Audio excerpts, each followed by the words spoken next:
नमस्कार, मैं मनोज बिश्नोई और इस रेड प्लस न्यूज़ पर आपका बहुत स्वागत है। और आज हम आपको 3 महत्वपूर्ण खबरों के बारे में बताएंगे जिसको आप ज़रूर सुनना पसंद करेंगे।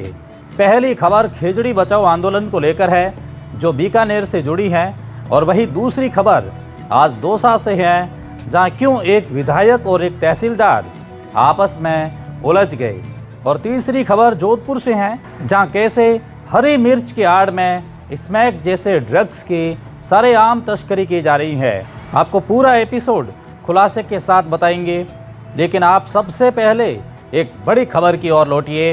वह खबर जो आज बीकानेर में लाखों लोगों ने खुले आसमान तले मैदान में एकत्रित होकर खेजड़ी बचाओ आंदोलन का एक डंका बजाया है। और ये आंदोलन भाजपा कांग्रेस सबके लिए एक जैसा ही था। इस आंदोलन में भाजपा कांग्रेस से लेकर अनेक पार्टियों के नेता सम्मिलित रहे, समाज सेवी सम्मिलित रहे और पर्यावरण से संबंधित लोग सम्मिलित रहे। और ये आंदोलन महज एक आंदोलन नहीं, शायद पर्यावरण के क्षेत्र में पश्चिमी राजस्थान का सबसे बड़ा आंदोलन कहलाएगा। आज बीकानेर में जो महापड़ाव लगा है वो असल में सरकार, सिस्टम और सोलर माफियाओं के सामने खड़ा एक पूरा समाज है। आज राजस्थान के राज्य वृक्ष खेजड़ी को बचाने के लिए बीकानेर की धरती पर इतिहास लिखा जा रहा है। आज सुबह से ही बीकानेर के बाजार बंद है। व्यापारिक संगठनों ने अपने शटर खुद डाउन कर दिए हैं। शहरी क्षेत्र के सरकारी और प्राइवेट स्कूलों में आधे दिन की छुट्टी घोषित कर दी गई है। और ये सब किसी राजनीतिक दल के आह्वान पर नहीं, बल्कि एक पेड़ को बचाने के लिए किया जा रहा है। वही खेजड़ी जिसे राजस्थान का स्वर्ण वृक्ष कहा जाता है, वही खेजड़ी जिसे रेगिस्तान का कल्प वृक्ष कहा जाता है, और वही खेजड़ी जिसके बिना थार की कल्पना भी अधूरी है, उसी को बचाने की जद्दोजहद आज खुले आसमान तले दुनिया भर के लोग आए हैं, यानी हर जगह से लोग आए हैं और एक आंदोलन भी कर रहे हैं। आज बीकानेर के पॉलिटेक्निक कॉलेज के परिसर में 1 लाख लोगों के भोजन की व्यवस्था भी की गई है। ये संख्या किसी चुनावी रैली की नहीं, ये संख्या उस समाज की है जो कह रहा है कि गर्दन कट सकती हैं लेकिन खेजड़ी नहीं कटने देंगे, किसी भी सूरत में खेजड़ी नहीं कटेगी। आज कलेक्ट्रेट के सामने बैरिकेड लगाए गए, रास्ते बंद है और बीकानेर पुलिस का भारी जाब्ता तैनात है। प्रशासन पूरी तरह अलर्ट मोड में है। लेकिन सवाल यह है कि क्या प्रशासन तब भी इतना अलर्ट था जब रात के अंधेरे में खेजड़ी के पेड़ों को काटकर ज़मीन में दफनाया जा रहा था। आज के इस महापड़ाव में शिव के विधायक रविंद्र सिंह भाटी पहुंचे, विधायक अभिमन्यु पूनिया मौजूद है और पूर्व मंत्री भंवर सिंह भाटी मंच पर है। बिहारी लाल बिश्नोई, गोविंद राम जैसे कई बड़े सामाजिक और राजनीतिक चेहरे यहाँ डटे हुए हैं। लूणी के पूर्व विधायक महेंद्र बिश्नोई ने तो साफ कहा कि सलमान खान को नानी याद दिला दी थी और अब कानून को भी याद दिलाने का समय है। उन्होंने कहा कि खेजड़ी संरक्षण से जुड़े कानून में बदलाव ज़रूरी है। 100 रुपये का जुर्माना कंपनियों के लिए मजाक बन चुका है। और आज बीकानेर में सिर्फ राजस्थान नहीं, आज उत्तर प्रदेश, हरियाणा, महाराष्ट्र, मध्य प्रदेश है और वहाँ की महिलाएं हैं, बुजुर्ग हैं, युवा हैं, और वही समाज है जिसने 1730 में अमृता देवी के साथ अपने सिर कटवा दिए थे, लेकिन खेजड़ी नहीं कटने दी। आज वही इतिहास दोहराया जा रहा है। फ़र्क सिर्फ इतना है कि तब कुल्हाड़ी राजा की थी और आज कुल्हाड़ी कंपनियों के हाथ में है। प्रदर्शनकारियों ने साफ कहा कि प्रशासन को झुकना पड़ेगा, सरकार को घुटने टेकने पड़ेंगे, और अगर नहीं माने तो समाज उखाड़ कर इन्हें फेंक देगा। ये भावात्मक नारे नहीं है, ये चेतावनी है। ये उस समाज की चेतावनी है जो जानता है कि खेजड़ी बचेगी तो जीवन बचेगा, और अगर खेजड़ी कट गई तो मरुस्थल आगे बढ़ेगा, तापमान बढ़ेगा, मिट्टी खत्म होगी और पूरा पर्यावरण संतुलन टूट जाएगा, तहस नहस हो जाएगा।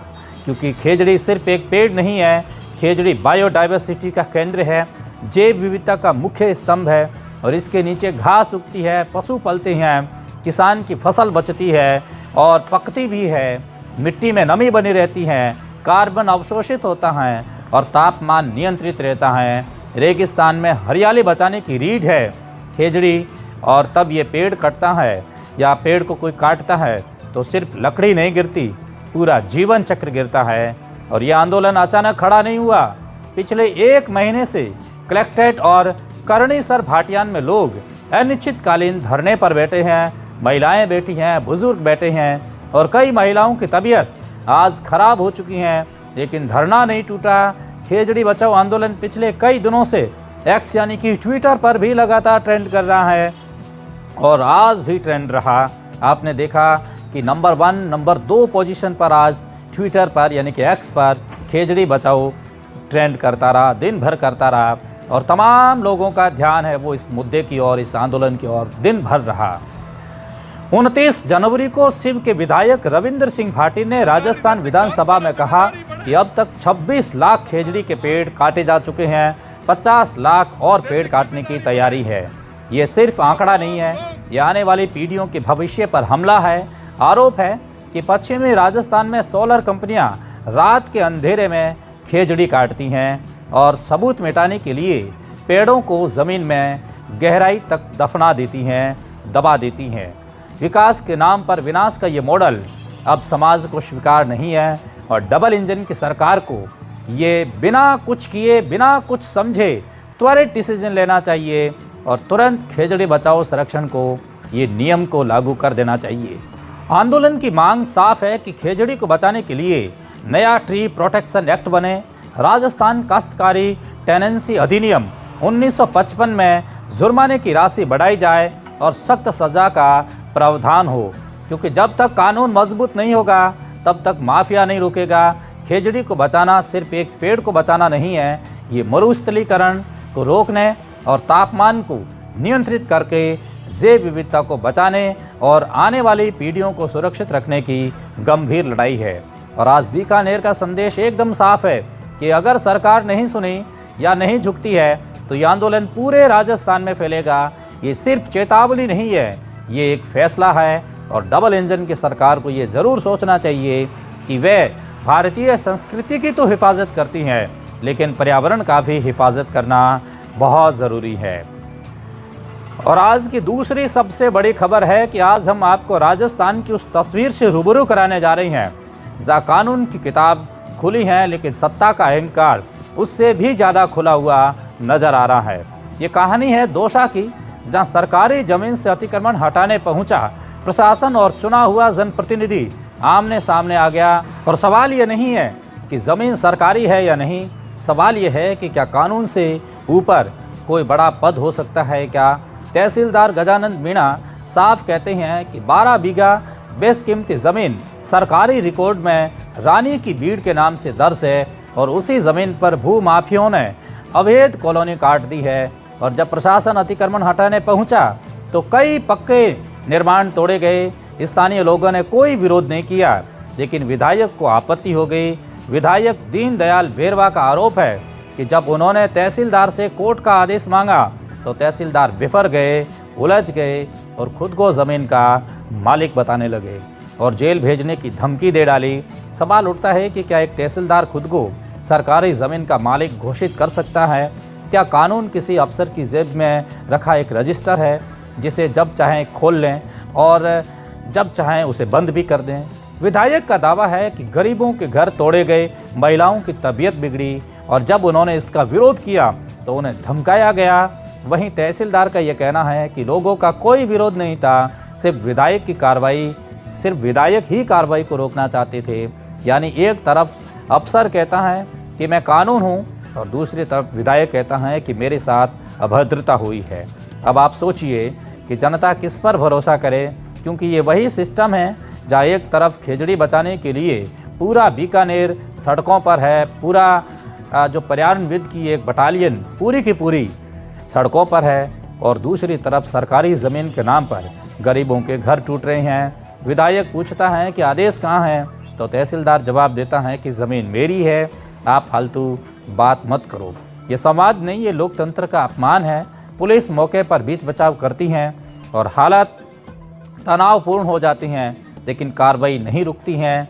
सवाल यह है कि क्या अतिक्रमण हटाने के नाम पर इंसानियत हटाई जा रही है? क्या कानून का मतलब सिर्फ बुलडोजर है? और क्या चुने हुए प्रतिनिधि या जनप्रतिनिधि का काम सिर्फ ताली बजाना है या सवाल पूछना भी है? अगर विधायक सवाल पूछे तो जेल की धमकी, और अगर अफसर सवालों से बच जाए तो सिस्टम सही माना जाएगा। आज ये मामला सिर्फ दोषा का नहीं है, ये पूरे सिस्टम का एक एक्सरे है, जहाँ सत्ता और प्रशासन आमने सामने है और बीच में पिस रही है जनता। फैसला अब सरकार को करना है कि वो कानून के साथ खड़ी है या अहंकार के साथ, क्योंकि जब कानून बोलता है तो भाषा सभ्य होती है और जब अहंकार बोलता है तो धमकी देता है। आज की तीसरी बड़ी खबर यह है कि आज हम आपको सच्चाई से रूबरू कराने जा रहे हैं, जिसे सुनकर शायद आप असहज हो जाएंगे, लेकिन जिसे सुने बिना अब कोई रास्ता भी नहीं बचा है, क्योंकि ये सच्चाई सीधे हमारे घरों में दाखिल हो चुकी हैं, हमारे शहरों में घूम रही है, हमारे बच्चों की नसों में उतर रही है और उसमें जहर घोल रही है। जोधपुर से हैदराबाद जाने वाली बसों के जरिए मथानिया की हरी मिर्च के नाम पर स्मैक और एमडी जैसे खतरनाक ड्रग्स भेजे जा रही हैं। सोचिए जरा, जो चीज़ हमारी रसोई में स्वाद बढ़ाने के लिए जानी जाती हैं, उसी मिर्च के नाम पर मौत की एक बड़ी खौफ एक राज्य से दूसरे राज्य तक पहुंचाई जा रही है। ये कोई फिल्मी कहानी नहीं है। बस स्टैंड से बस निकलती है, चेकिंग होती हैं, कागज़ दिखती हैं, बोरी चढ़ती है, नशे की खेप सैकड़ों किलोमीटर का सफ़र तय कर लेती हैं। क्या किसी को कुछ दिखाई नहीं देता, या फिर सब कुछ दिखाई तो देता है लेकिन आंखें बंद कर ली जाती हैं, क्योंकि जब नशा कारोबार बन जाए तो आंखें सबसे पहले बिकती हैं। और इस पूरे खेल का सबसे खतरनाक पहलू ये नहीं है कि मादक पदार्थ एक शहर से दूसरे शहर पहुंच रहा है, सबसे खतरनाक पहलू यह है कि इसका सीधा असर हमारे युवाओं पर पड़ रहा है। वही युवा जो कल देश का भविष्य कहलाते थे, आज नशे के बाजार की सबसे बड़ी खपत बन चुके हैं। कॉलेज के बाहर खड़े बच्चे इंजेक्शन में ज़िंदगी ढूंढ रहे हैं। गली में हर एक मोड़ पर खड़ा लड़का एमडी की पुड़ियाँ लेकर के अपने सपने तलाश रहा है, और माता पिता घर में ये सोच करके चैन से सो रहे हैं कि उनका बच्चा पढ़ रहा है, उनका बच्चा सुरक्षित है। सवाल यह है कि क्या ये सिर्फ माता पिता की लापरवाही है या फिर शासन प्रशासन की असफलता है, क्योंकि जब नशा बसों में भरकर राज्य पार कर जाए, सिस्टम को खबर न हो, ये लापरवाही नहीं, ये मिली भगत कहलाती हैं। और आज राजस्थान की सड़कों पर सिर्फ बसें नहीं तोड़ रही, आज उन बसों में नशे की अर्थव्यवस्था चल रही है, और ये अर्थव्यवस्था हमारे समाज की रीढ़ तोड़ रही है। सरकारें बदलती हैं, नारे बदलते हैं, लेकिन नशे का नेटवर्क मजबूत होता जाता है। और आखिर क्यों हर बार कार्रवाई छोटे प्यादों पर होती हैं और सरगना सुरक्षित रह जाते हैं? क्यों हर बार पकड़ा गया युवक कहलाता है लेकिन उसे बेचने वाला सिस्टम कहलाता ही नहीं? सवाल ये भी है कि क्या हमारी एजेंसियां इतनी कमज़ोर है कि हरी मिर्च की आड़ में स्मैक और एमडी की पहचान नहीं हो सकती, या पहचान नहीं सकती, या फिर पहचान कर भी अनदेखा कर देती हैं? क्योंकि जब नशे के निर्माण और तस्करी और वितरण में शामिल लोगों पर कठोरतम कार्रवाई नहीं होगी, तब तक ये जहर फैलता ही रहेगा। ये सिर्फ कानून व्यवस्था का मामला नहीं है, ये सामाजिक अस्तित्व का सवाल है, और ये तय करेगा कि आने वाली पीढ़ी किताब हाथ में लेकर चलेगी या सुई। आखिर शासन प्रशासन इन उजड़ते हुए नौजवानों की फौज के भविष्य को लेकर क्या सोच रहा है? क्या कोई रोड मैप है? क्या कोई शक्ति नीति है? या फिर हर मौत के बाद एक प्रेस नोट और 2 गिरफ्तारियों से काम चलाया जाएगा? और अगर यही काम चलता रहा तो वह दिन दूर नहीं जब नशा अपवाद नहीं सामान्य बन जाएगा, और तब हम सब सिर्फ सवाल पूछते रह जाएंगे और हमारे बच्चे जवाब देने की हालत में भी नहीं रहेंगे। और अब वक्त है कि मादक पदार्थों के पूरे नेटवर्क को जड़ से उखाड़ा जाए।